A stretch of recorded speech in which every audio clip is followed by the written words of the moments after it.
क्या कुछ कहना चाहिएगा सर? पिछले जो हमने समाचार दिया था, कई लोगों का रिस्पांस आया था कि सर कुछ और बताया जाए सर। देखिए, इस संविदा कर्मी जो बनाए जा रहे हैं पूरे भारत में या राज्यों में, ये भारत के संविधान में कहीं भी ऐसा नहीं है।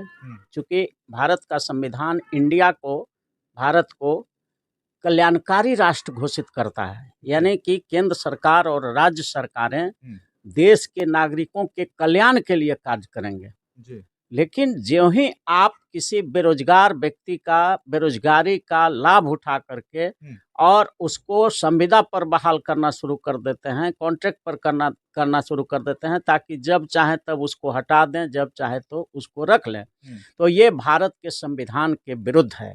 संविदा पर अपॉइंटमेंट सही नहीं है। इसलिए हम तो मांग करते हैं कि भारत सरकार को भी और राज्य सरकारों को भी देखना चाहिए कि जब भारत का संविधान संविदा का अपॉइंटमेंट का कहीं पर कोई प्रोविजन नहीं करता है, तो आप क्यों उसको संविदा पर ले रहे हैं? बिगनिंग में आप अस्थायी उनको चेक करने के लिए रख सकते हैं, लेकिन जो ही 240 दिन वो पूरा कर लेते हैं तो उनकी सेवा रेगुलर कर देना चाहिए। क्योंकि इसमें दो बात आ रही है ना, आपने उनका एज जब उसका नौकरी का था तो आपने संविदा पर उनको रखा, और संविदा पर मान लीजिए कुछ दिन काम आपने करा लिया तो उसका एज जो है दूसरे एम्प्लॉयमेंट के लिए, दूसरे अपॉइंटमेंट के लिए एक्सपायर कर गया जी। अब बाद में उसको आप हटा देंगे कोई ना कोई कंडीशन लगा करके, तो उसका लाइफ तो एक्सपायर कर दिया आपने। तो इस बात के लिए संविधान इजाजत नहीं देता है कि आप किसी नागरिक के जीवन को बर्बाद करें, उसका अपॉर्चुनिटी जो है जॉब लेने का उसको आप खराब करें। ऐसा किसी भी राज्य सरकार और केंद्र सरकार को संविधान इजाजत नहीं देता है। इसलिए हम लोग मांग करते हैं भारत के राष्ट्रपति, प्रधानमंत्री, मुख्य न्यायाधीश भारत के या राज्यों के मुख्यमंत्रियों से और मुख्य न्यायाधीशों से कि आप कृपया इस बात का ध्यान रखें कि ठीक है, केंद्र सरकार और राज्य सरकार के पास जितना टैक्स कलेक्शन होता है, जितना रेवेन्यू जनरेट होता है, उसके हिसाब से ही आप सैलरी तय करें। लेकिन जिसको आप बहाल करते हैं उसको तलवार के धार पर मत रखिए, उसके जीवन को बर्बाद नहीं करिए। बहाल करिए, कम ही सैलरी दीजिए, लेकिन 60 वर्ष तक रिटायरमेंट की उम्र तक उसकी सेवा लीजिए, ताकि वो बीच में अपने बाल बच्चों को परेशानी में न डाले, अपने डिपेंडेंट्स को परेशान न करे। ये संविधान हमारा इजाजत देता है, because Indian constitution is a welfare, working for welfare of the people of India. इसलिए हम सभी लोगों से मांग करते हैं कि कृपया करके संविदा पर नियुक्तियां बिल्कुल पूर्णतः बंद की जाए और रेगुलर बेसिस पर अपॉइंटमेंट किया जाए, ताकि हम बेरोजगारों के बेरोजगारी का मजाक उड़ाना बंद करें और एक सच्चे वेलफेयर कंट्री के रूप में, कल्याणकारी राष्ट्र के रूप में हम अपने भारत का निर्माण कर सकें। इन्हीं आशा और विश्वास के साथ फिर एक बार आग्रह करते हैं कि संविदा की नियुक्ति बंद होनी चाहिए। सर, कहा जाता है कि जब भी लोग बहाल होते हैं उस पर एक दस्तखत कराया जाता है कि भाई हम, उसमें कुछ शर्तें होती हैं, क्या वह शर्तें कानूनी रूप से जायज है?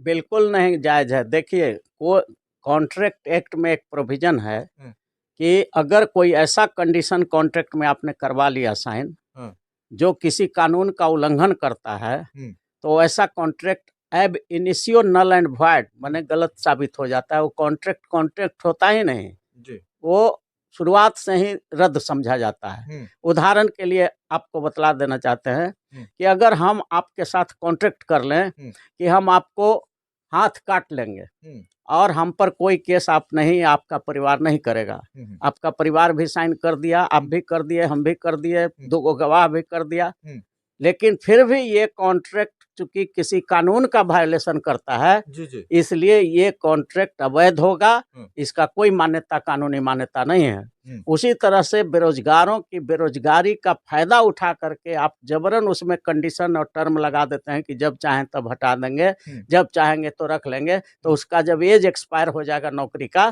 तो फिर कहाँ जाएगा? तो ये अवैध कॉन्ट्रैक्ट है। इसलिए इन अवैध कॉन्ट्रैक्ट को हाई कोर्ट और ऑनरेबल सुप्रीम कोर्ट में जब चैलेंज होगा तो ये एब इनिशियो नल एंड वॉइड इस तरह के कॉन्ट्रैक्ट डिक्लेयर होंगे। अब हम सलाह देते हैं जितने कॉन्ट्रेक्चुअल लोग हैं पूरे देश में या बिहार में, उन सब लोगों को एक यूनियन बनाना चाहिए और यूनियन बना करके ये लड़ाई लड़नी चाहिए कि कॉन्ट्रेक्चुअल अपॉइंटमेंट को अपॉइंटीज को रेगुलर किया जाए और आगे से भविष्य में कॉन्ट्रैक्ट पर बहाली न किया जाए और इस तरह के अवैध टर्म एंड कंडीशन नहीं लगाया जाए, अनकॉन्स्टिट्यूशनल टर्म एंड कंडीशन नहीं लगाया जाए, जो कि संविधान जिसका इजाज़त नहीं देता है, देश का कोई लॉ इजाज़त ऐसा नहीं देता है कि आप अपने मनमाने ढंग से किसी को रखिए और जब चाहे तब उसको रोड पर निकाल दीजिए। ये इजाज़त भारत का कोई कानून नहीं, भारत का संविधान नहीं, इंडस्ट्रियल डिस्प्यूट एक्ट नहीं, कोई कानून ऐसा इजाज़त नहीं देता। इसलिए कॉन्ट्रेक्चुअल अपॉइंटमेंट बंद होना चाहिए। कई फोन कॉल और कई मैसेज आए हैं सर कि लोग 8-8 9-9 साल करके मतलब उनको काम से हटा दिया गया है और वो संघर्ष कर रहे हैं और कई नेता से मिले और कई लोगों से मिल रहे हैं, अभी तक वो संघर्ष में रहते हैं। उन लोगों के लिए सरकार को क्या करना चाहिए?